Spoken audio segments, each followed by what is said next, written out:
Alright, welcome back, ladies and gentlemen, to episode 200 of Smite Super Builds. Man, 200 of anything is a lot, especially when it's, not a series of an RPG game, like, let's say, Skyrim or Fallout, where you can easily do 200 plus episodes. So the first episode was back November 29th of 2013, and it was AGNI, so I felt right to do AGNI as the 200th. I was going to do Osiris, but I'll leave that for tomorrow, because I know he's been requested a lot, and then Naja potentially after that. Like, the goal of the series, when I very first started, was make stupid builds. Obviously, just like really high HP or really high movement speed, things like that, but that quickly changed. Yeah, don't watch those videos. I really want to delete them, but that's like deleting history, so it's so cringeworthy for me to watch my old videos. So, alright, so I'm going to go over Conquest AGNI, then other builds for AGNI. So, starting out for AGNI, he is played in the middle lane of Conquest in the current meta. He's one of the top tier mages because he has so much poke and harass, and he can ulti over walls, things like that. So if you're going to start out with AGNI, you have a few options in the current meta, and that is either picking up Soulstone, because this works with your passive. To build up your passive, you have to throw basic attacks at minions, so it goes hand in hand. You can do that, or you can stick with the classic Vampiric Shroud. Then typically you go into a tier 1 item, which is either Lost Artifact, and build that up to Doom Orb. Reminder guys that Doom Orb, pick it up if you know you're good at that god and you have a good team and you know you're not going to die too much. Because if not, if you're going to keep dying, then Doom Orb is kind of useless, because as you should know that if you die, that your stacks are cut in half. Or you could build that up into Chronos Pendant later on. Like typically you get your tier 1 item, and then you go into boots, whichever one you prefer. Magi is probably a little bit better for you guys, just because AGNI, he does so much poke damage, and Shoes of Magi is such a huge power spike in the early game. This is going to really help you harass out your opponent to the F6 or close client and go play League of Legends or something like that. So after you go boots, then you finish up your tier 1 item. Another tier 1 item that you can pick up is go into the lifesteal rather, and pick up Tiny Trinket instead of the Lost Artifact, and build that up into Bedcross Talon, another huge power spike item. Or you can go to another item like Divine Ruin. Divine Ruin is great. It's just pick up for if you're going to counter any healers on the enemy team, or a high health regeneration gods like Hercules or Shock.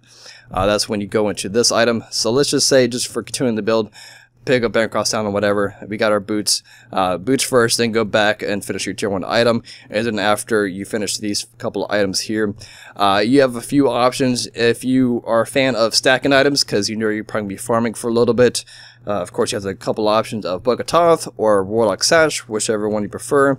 Stacking items are great if the match is going kind of slow and you have plenty of time to farm.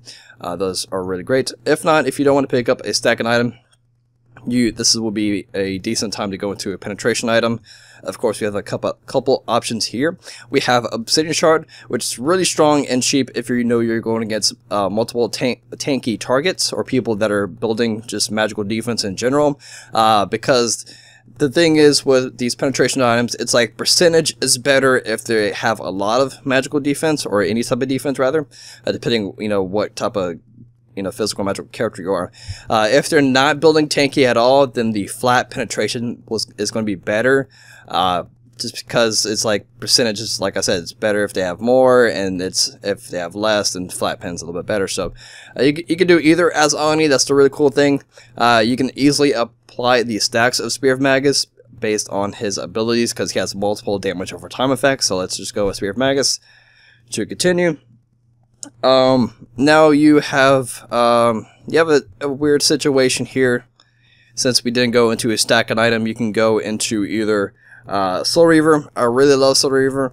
It is really expensive, but Soul Reaver, when facing some tanky targets or whatever, it does an incredible amount of damage.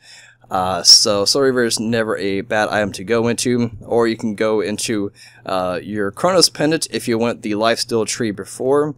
You could pick up the Chronos Pendant before or after the Spear of Magus. You can kind of switch those around. So you can go into Rajahudi if you know your match is about to end and you know you're not going to have time to finish off your last slot. If you know you have plenty of time, then you can build into Soul Reaver and then go back and then pick up Rajahudi, and it kind of ends up something looking like this. 631 magical power. with the Soul Reaver. That's a lot of poke damage, whoever gets smacked by the Soul Reaver. Sort of like the same thing.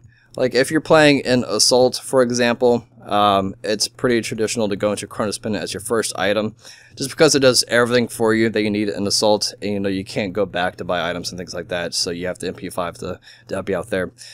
Just for casual modes like Arena, it's pretty much the same few items that that we mentioned before. You go to like Bancroft's Town, then like a penetration item. Pretty much the same items, except for what I do for game modes that end pretty early before you can finish your build, is pretty much pick up the Rod Tahuti and Soul Reaver early on.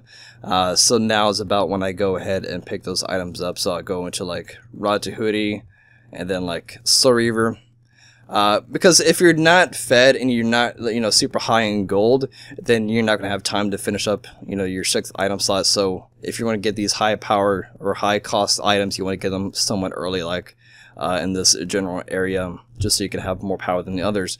And then, you know, whatever you like, Bancroft's Talent or whatever item you need as your last one.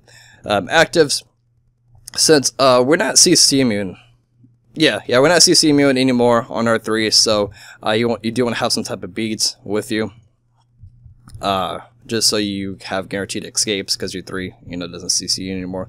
And you know, active is just all situational items. So that pretty much wraps up the build video for AGNI, and we'll be back tomorrow for Osiris. So thanks for watching. I'll see you guys tomorrow. Peace.